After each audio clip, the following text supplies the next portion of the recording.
We've had some news in the last few days about the safety car and the deal with Aston Martin, which is really exciting. And the pictures of the car look incredible.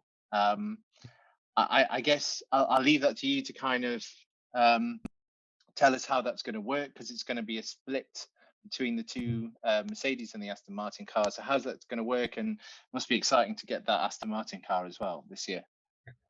Well, yeah. For me, it's well, I knew it already since a couple of months, but that there's another manufacturing after 25 years coming into Formula One, and with Aston Martin, I was from the first moment on. I said, yeah, well, that's a great. That's such a historical car manufacturer since more than 100 years with big brands, with big wins in GT cars.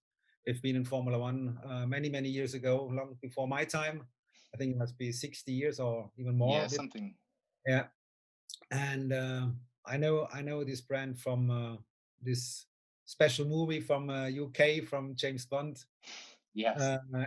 Goldfinger. I think it was Goldfinger. And I was surprised that this kind of thing now works, and now that they are sharing the championship, a Mercedes AMG and Aston Martin. It's great. I'm driving both cars. It's getting new colors in Formula One for the safety car and the medical car as well. So I'm really looking forward. And for me, it's my 22nd season this year. Um, to have a different brand, it's something very special. It's the first interview that we are talking about that, by the way. So it's very special. So I'm really looking forward to go on the track tomorrow and see both brands, because we are testing both brands here in Bahrain for this race weekend. Aston Martin will take place for the first race here in Bahrain. Yeah, it's quite nice, and I'm really looking forward to drive both cars. I'm also driving a couple of laps the medical car, um, but especially the safety car. It's my part, and I never drove a Vantage before. I never drove a Aston Martin before in my life, so you can say it's a big step for me. Yeah. So you've not driven the car yet, but like you say, you've driven the Mercedes for quite a number of years now. Is there any kind of process that you'll go through to adapt to the new car? Is it what's the first things that you're going to need to learn that's going to be different, that you're going to need to get up to speed and get comfortable with? Well, the lucky thing, it's we took the European version, so the steering wheel, it's on the left side. It's not like in UK on the right side, so that's already quite good. Um, I know from Alan Vandermeer from the medical car drive, because he did the test for Aston Martin and Silverstone with the safety car and the medical car. So he told me already a few things, and he said the car is absolutely great to drive. I don't want to say similar, because all the cars are always a little bit different if you compare both brands, the Mercedes AMG and Aston Martin for sure. But I think after 3-4 laps, you will know how to handle the car. It's still not a race car. It's a really sporting car. We have to use road tires with the Pirelli road tires, the similar tires what we're using on the Mercedes AMG. So the grip level will be the same, and the rest you will get into it very quickly. You find the limit. You know the circuit. Um, that's still a quite nice experience. So to find the limit, that's exactly what a race driver, what I really want to go into. And with the feedback from Aston Martin, what they told me, the engine, the power, it's nearly the similar power with 535 horsepower compared to 585 horsepower of the Mercedes AMG. So they're quite similar. Um, and the rest we will see on the track. So how does the schedule work with Mercedes this year? Because they're going to be alternating the cars between the races. Is it literally one race it's one car, one race it's the other, or are there selected races for each for Well, each brand, for each car? to be honest, I'm not really sure. I know in Bahrain it will be Aston Martin. and then the next race in Imola for the first European race, it will be Mercedes AMG. That's what I know so far. But Okay. in the moment of all the situation what we have worldwide, can change from one to that race. But that's what I know, that we start with Aston Martin, and then for the next race in I think 5 weeks now will be Mercedes AMG with the GTR. And surely we have to have the Aston at Silverstone. Like you say, James Bond, the history there, the British team, that's going to be pretty cool driving the Aston Martin at Silverstone. Absolutely, yeah. That's such a culture, and I'm really sure they do everything that the Aston will be in Silverstone, or also in some other big races, maybe Monaco, or I think it's a kind of marketing tool, and they share it, and I'm really sure they find the right solution, that they're doing the right way for both brands. So I want to talk a little bit about your background as well. We'll come on to the safety car role that you have, but you were a racing driver for many years before you became safety car driver. Um, how would you describe yourself as a racer? We know you as the safety car driver, but how would you describe yourself as a racer? Oh, yeah, well, I have to start very early in my times, when I'm end of the 80s already, because I did that just for fun, for my hobby. My father, he did a little bit of club sporting. When I get into the age with 18, I get my own driving license. Before I was karting a little bit, but not really professional. So it was quite interesting to handle a car on the limit, and my father gave me the opportunity to take his cars, and it was a really nice cars, I have to say. And luckily, I never destroyed any of them, or not really destroyed, let's say. Yeah. And it gets step by step into it. So, and I think '93 was a very important year for me, when I finished third in a German national Porsche Carrera Cup, because then from that moment on, I changed my system a little bit and get into it, and said, well, that could be your future, to be a race driver. And at that time, I'm still was watching for the big touring car heroes, and Formula One was just watching in TV, because these people been so far for me, because they are just on the top. And well, step by step, '94, I won the championship. I get a seat in a Mercedes for DTM and ITC. I've been racing there for 4 years before I moved to Porsche for another 2 years. I did Le Mans. I won the Nürburgring 24-hour race with Porsche together. I came back to Mercedes, won a DTM race. And then it went from one to the other in season. It changed my life completely. And one of the biggest steps was '99, when I get a phone call from Charlie Whiting to drive the safety car in Formula 3000. It's the same than Formula 2 right now. And so I get another job in Formula One. And so you can say I was face to face somehow with Formula One drivers, because I've been next to them for all the drivers meeting. We've been talking together to use the safety car and different things. We've been talking about safety at the track. So when we should send out a safety car, so all this procedure starts when I took the steering wheel over in '99 to 2000, and that was fantastic. So, and I was still racing until 2004, complete championships with Mercedes and DTM. That was really cool, I have to say. Yeah. And then I decided, because you're not getting younger, I decided to stay at the FIA, to working in Formula One with the safety car, and also on some other things. And I'm still a part of the Mercedes family. You've had a very busy and varied career then, I guess, by the sound of it. It went Um, so it was for me still unbelievable. The time is running so quickly. We do so many things, but it's my DNA to travel, to be on the racetracks in different functions, in different jobs, and that's quite nice. I just example, when I joined the F1 experiences in I think 4 years ago now. I get just with James O'Brien just a small quick talk. Said, Bernd, we have some customers that want to see the safety car. And I said, oh, that's great. I can do that because that's my DNA, to show people what we are doing, to explain, in that case, my safety car and the medical car as well, just to show them, just to get them closer, because without our fans outside, uh, we are not at the racetrack, because if you don't Yeah. get support from fans, we are not there. Do you think that your background racing has helped you in your role as a safety car driver? Because I guess you could get a high performance driver from somewhere else to drive the car, but you've actually been there, you've been on the track yourself, you've been a racing driver. Do you think it makes a difference to you in how you approach the role and your understanding of a race and the needs of the drivers?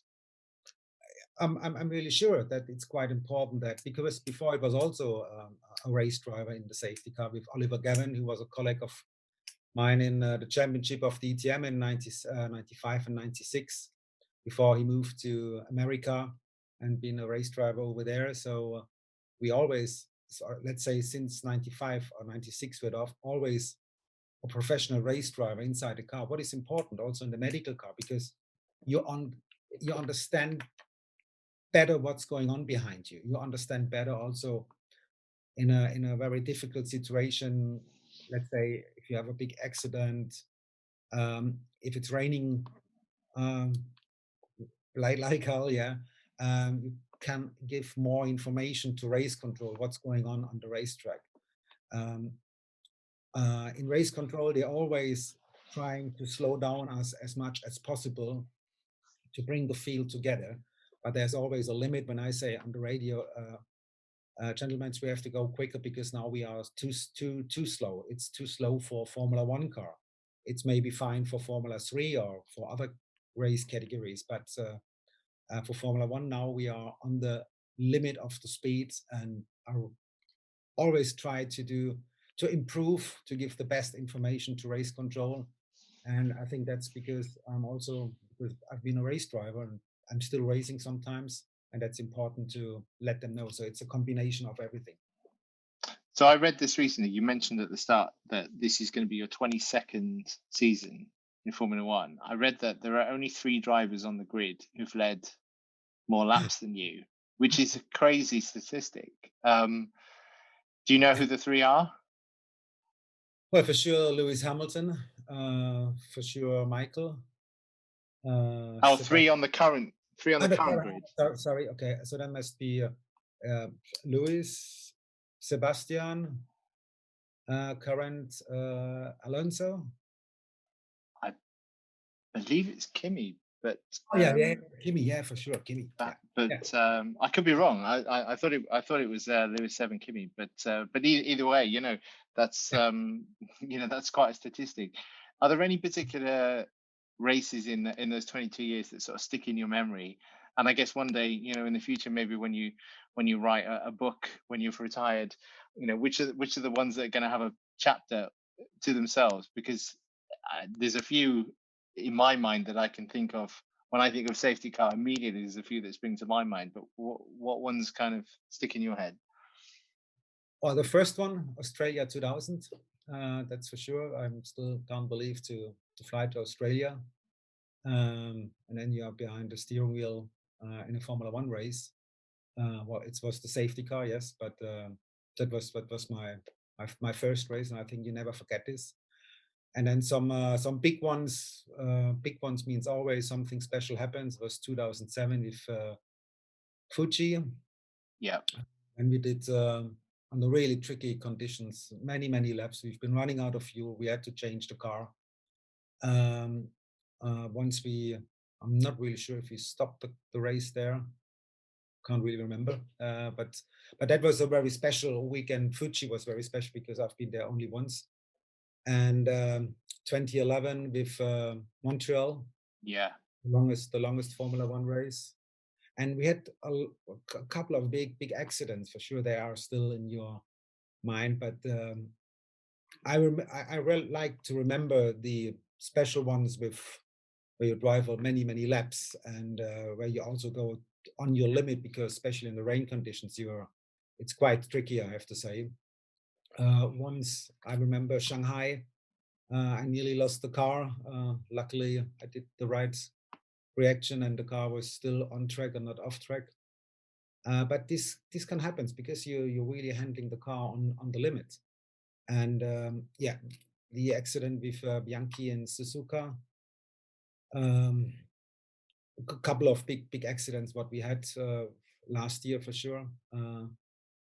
With Romain in Bahrain on the first race, these are really the, the memories what you don't want to really have, but you have it, and that's it's a part of your experiences, and that's also you work on that to make it somehow better, or try to handle situations like this in a, let's say, more professional way. You think always you are quite professional, but then if something really special happens, you know, okay, well, that's you, it's a new situation. There's two races there I want to just ask you a little bit more about. Canada 2011. Later this year, I think it will be 10 years since that race, and I mean, it will always be remembered as one of the most uh, quite a ridiculous race, really. There was, it's hard to recall what happened because there was so much that happened. But was there a moment in that race where you kind of thought to yourself, what is going on here? Like, it's, you know, because as everyone kind of lost their minds a little bit, because there was so many incidents. I think Jenson Button, who won the race, stopped 5 6 times. He was last at one point. It seems crazy to think that he actually ended up winning it. We had so many delays. We had, like you said, it was the longest race. Is there anything particular that you recall from sitting in the car or being out on track during the race? Well, for me, it was, yeah, I couldn't really believe how long it takes to make the decisions, but it was completely understandable because it was not stopping raining. It was, yeah, you really you believed, said, okay, please stop raining just a little bit, maybe we can start again. But it was raining all the time in the same in the same way, and I've been always standing on the grid together with my co-driver. And there was a moment. Luckily, we had this Galvin car, that was quite comfortable because you could open the doors and you still been on dry place. I said to him, "Okay, Pete, I'm going up to race control now and go for a rest because race control, well, all the organization is holding up there, and so Charlie Whiting, the race director, is up there. So that was the best place to be because all the informations getting through there. So I went up to race control, and I never been on a race in race control to wait to get new information, but it was such a long time. And in the end, luckily, we could finish the race under really tricky conditions, but it was right to continue. And then after that race weekend, we changed the rule to not have the same drama, let's say, on a race weekend. But this one was really still very tricky, and I was so many times on the limit. But yeah, this race will be always in my mind. Yeah, definitely. The other one as well, Sakir, last season with obviously the crash with Yeah. Roman. Do you recall the moment you saw that? What did you think? What's your recollection of it? Well, luckily, I was because this happens in lap one, so after the start, and my parking position during on the start, it's just before the last corner here in Bahrain. And so I just changed the position from what we call it P1 to my normal standard parking position, what is end of the pit lane. And I was just driving from let's say P1 to my standard one, and so I couldn't see the crash in live. Just when I was entering the pit lane, I saw that they changed from green uh, panels to red panels. So I realized, okay, there must be something. There must be a big crash, or the track is blocked. I couldn't realize what's going on. We in that in that moment you don't ask on the radio, because if something happens, they let you know. Race control, if I have to deploy or whatever. But it was red, and red means okay, go to the end of the pit lane, stay there on standby, and wait for the next instruction. Because and then we realized we get no information. We get no information. The medical car doesn't came back. Okay, so we realized, okay, something big must happen. And then I saw on the sky a black clouds coming up, and said, okay, well, there must be a fire. Um, and at moment, we saw that many people has been quite nervous. I was sitting in the car, just listening, tried to get a picture. Or we have some little screens inside the car where we can watch the race. They haven't shown when we get our picture. They're not replayed the accident. What was Mm. really good, I have to say. Um, okay, I heard we had a big accident with a fire. The driver is out. What was nice. I just get the real proper information. Let's say 20 minutes later or something like that. Oh, really? Yeah, because then when I saw this on the live screen again, because when Roman came out and he was safe, they make the replays. So, but before I was quite normal, just listening to the radio, what's going on. We have different systems, so I can't listen what race control is talking to the medical car driver, because that's not my part. Yeah. I don't need this information. That sometimes it's just getting confuse you. And Mm. I was in the end, when I saw the accident, Roman was out. I was really really happy.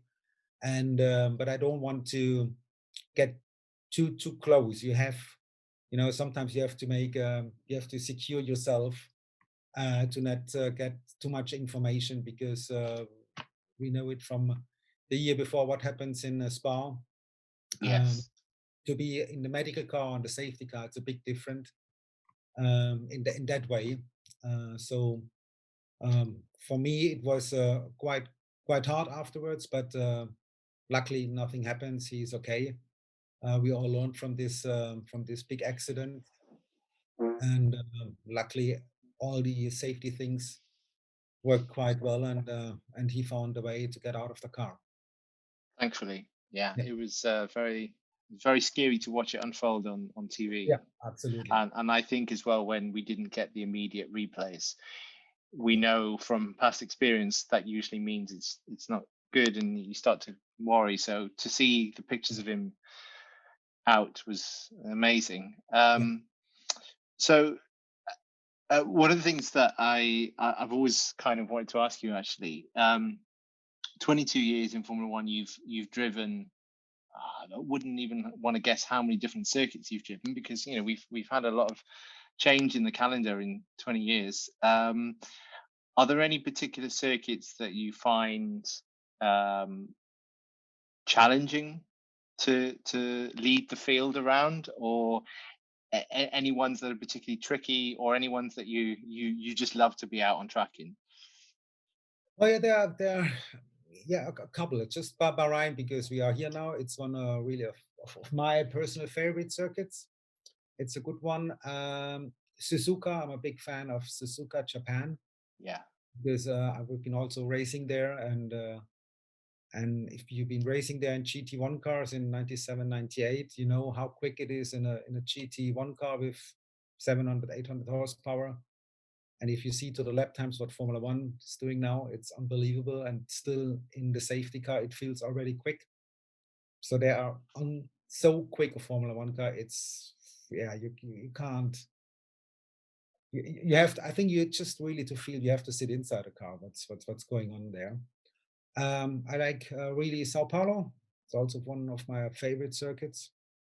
But still, to come back to the real to real my heart, the Nürburgring Nordschleife in Germany, it's still my personal best race circuit in the world. But luckily, there are no Formula One cars allowed. They are too quick. Yeah, well, I couldn't imagine a Formula One race on that the full circuit. That would For sure. be carnage, wouldn't it? Any circuits that you find particularly tough that are challenging for a safety car driver? Well, challenging. It's Monaco. It's quite challenging because it's so tight, and the cars are getting bigger and bigger. So it's quite tough there to be really on the limit. That's Monaco. It's always great. Singapore. It's a fantastic racetrack. I have to say, all tracks are somehow very challenging. Even Mexico. I'm not a big fan of the racetrack, but the attitude makes it quite tricky to drive there because you feel you have no downforce. You feel the car is it's not so powerful, but still on the straights. We're going up there to 280 um, kph, and this is it's unbelievable. Yeah, with let's say 500 horsepower, because the rest of horsepower is gone because of 2,000 meters altitude. So all the tracks are in the moment. I have to say we have a really good calendar. We have new or old new tracks with Imola, with Portimao, where we've been last year. We'll be coming back this season. It's a fantastic racetrack. Very tricky, I have to say. Not even in a Formula One car, also still in the safety car and GT3 cars, but I was driving there. Um, Red Bull Ring, it's usually it's so nice because you have so many spectators there. It's built on a mountain. It's great to be there. The whole facility. So all the tracks in a way, it's great to have them in the calendar. Montreal, it's a fantastic city. Um, Also, it's a very old traditional uh, racetrack, and still you need slipstream. So it's very some kind. It's also zigzag a little bit. So all the tracks in one way they are great to drive. For sure, there are some tracks you like it a little bit more, some less, but I think competition wise, it's a really good Formula One calendar. We had a couple of new ones last year, and this year we have a new circuit in Jeddah, and we have, well, it's kind of a new circuit, Zandvoort. I mean, it's not new, but it kind of is because it's very different layout to the last time Formula One raced in '85, I think it was. Mhm. When you go to a circuit like that, or particularly Jeddah, because I don't think we even know the layout of that yet. Um, what's the process for you to learn the track? Do you, how do you learn the track? I mean, do you get a safety car simulator? Do you get given notes? How do Not you yet. go about doing it? Not yet. I don't have a simulator. Be Uh, nice though. That would be nice, yeah. Well, Sanford, I know the layout already. I've been racing there. I know what they changed. They have a lot of changes. So, well, not really to the layout of the track, but yeah, it's a different time arc. It's wider. But still, it's on the same place, let's say. So Yeah, you learn this track very quickly. So you don't have to say, let's say, to arrive a day earlier to learn the track. Thursday, it's usually my track day, my track test day, where I can test the cars on the track. We can change a little bit on the setup, things like this. Uh, and that's also what I'm doing if I'm arriving on a brand new racetrack like Azerbaijan, Baku a couple of years ago, because this is also very tricky. That's what I have to do when I'm going to Jeddah, to Saudi Arabia, to learn the track. And that day, uh, usually I have a track walk in the morning together with my race director, Michael Masi. We check the circuits, we check the curbs, things like this. And that's quite important because you have seen the layout on a map before, and then you walk around, and then if I'm quite lucky, I can drive slowly around on a Wednesday to slowly means really slowly, yeah.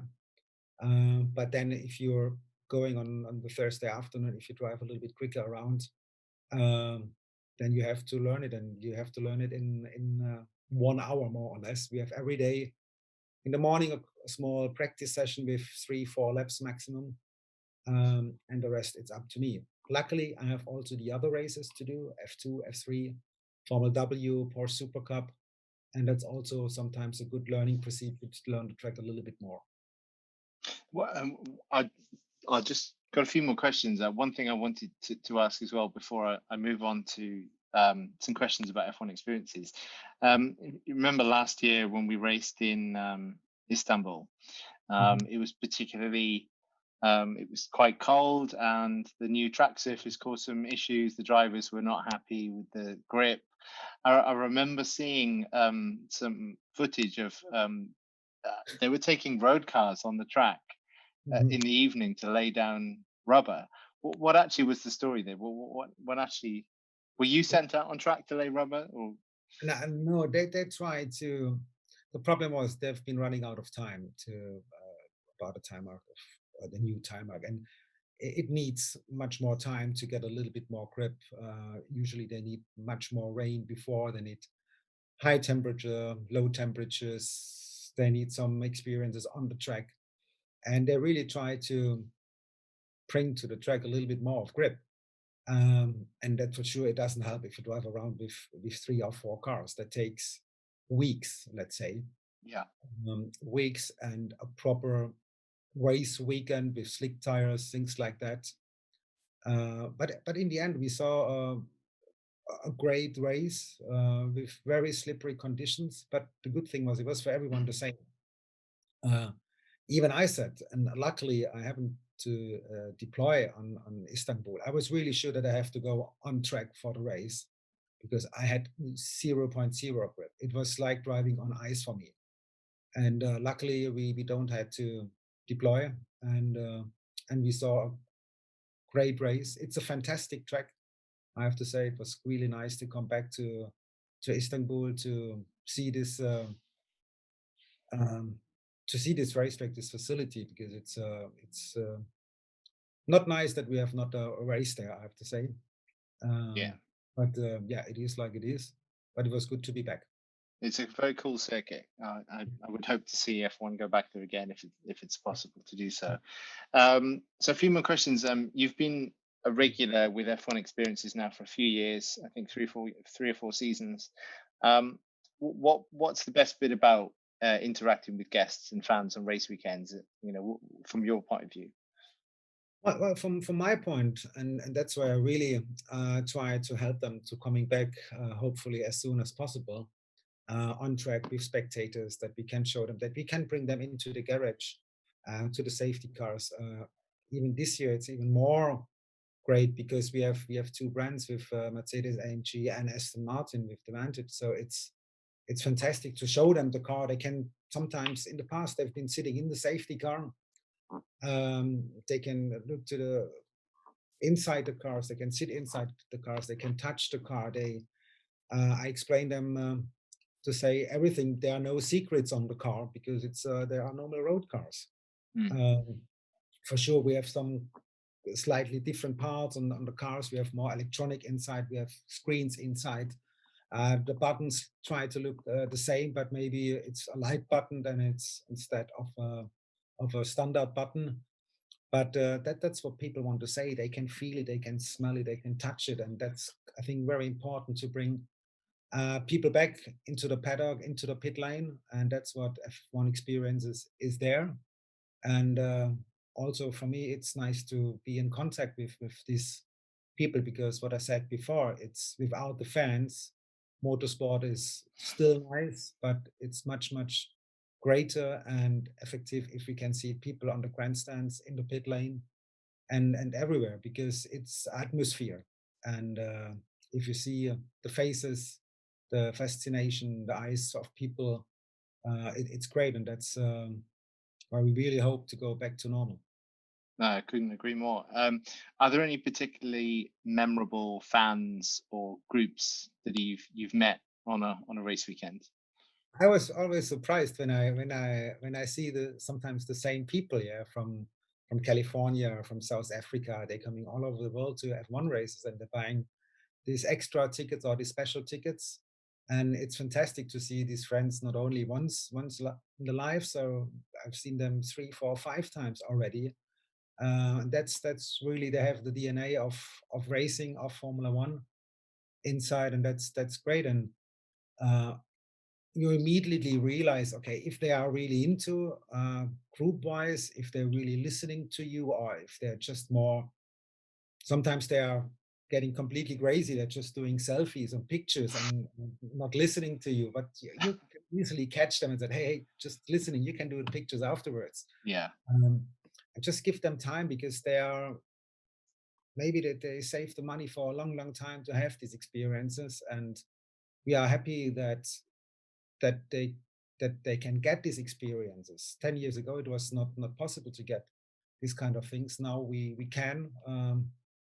Just we have to handle this with COVID in the future, and I'm really optimistic that this will happen in the future. But we still have to work a little bit on it, and then hopefully in, I don't know, June, July. I can't say this, but as soon as possible should be great. What's the strangest question a fan has asked you?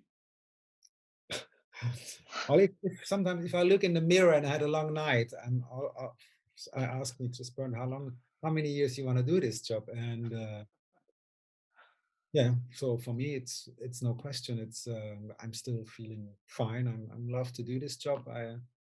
I'm try to do this. I can't say 5 years, 10 years. For sure, there will be a limit. Not driving wise, because I still have a lot of colleagues from when I was racing. They're now 60, 70 years old and still very quick, and I'm sure quick enough to drive a safety car. But family wise, yes, I have to think about that there will be a limit, but I can't say when. Not for the next 3, 5 years. So I'm really sure I will be in Formula One and enjoying this kind of life. And for sure, I'm working on so many programs for the FIA. I try to push to be better, to give more information, to get to change systems to make it better, and that's very important. Not to make a step backwards. We always try to make a step forward. Last question. What are you most excited to see in Formula One this season? What's my most? What most excited to see this season? On track or off track? What are you looking forward to? I'm looking forward to that. That's a big question. There are many things. I would say the most important thing to see a Formula One ceremony to celebrate a winner with 1,000 people in front of or around the podium, Yeah. like in the old times. Yeah, I think we've all really missed that. Yeah, yeah. You know, like the classic podiums, like Monza, places like that, where you have a sea of Yeah, people. You know, I was just in that moment. I was thinking about Monza. yeah, That was fantastic in the past to see. Yeah, everywhere it was red. Everywhere been people, and also on different racetracks. To see the people around, it's sometimes a bit frustrated if you go out from the hotel, driving to the circuit, entering the circuit. And I remember in the past, if you're talking about Silverstone, yeah, we've been living most of the times in Milton Keynes in a hotel. You drive over, you have to explain, yeah, if it's a good Sunday or a good Saturday, it takes 30 minutes. If it's a bad one, it takes 1 hour, traffic wise. And last year you've been there in 50 minutes. So because there's no traffic. And I really wish to have sometimes a small traffic jam. yeah. A traffic jam. Yeah, that'd be great. Ben, thank you so much. I really, really appreciate your time. It's been fantastic to listen to you talk about your job, which is a really great job. It's a job that I would love to do, and your experiences, in F1 and working with F1 experiences as well. So thank you. I really appreciate your time. Thank you so much. Thank you very much, and see you hopefully very soon in the pit lane on track. I hope so. I hope so. I will definitely come and say hello when I'm able to in person. Welcome. You're welcome. Yeah, I hope so.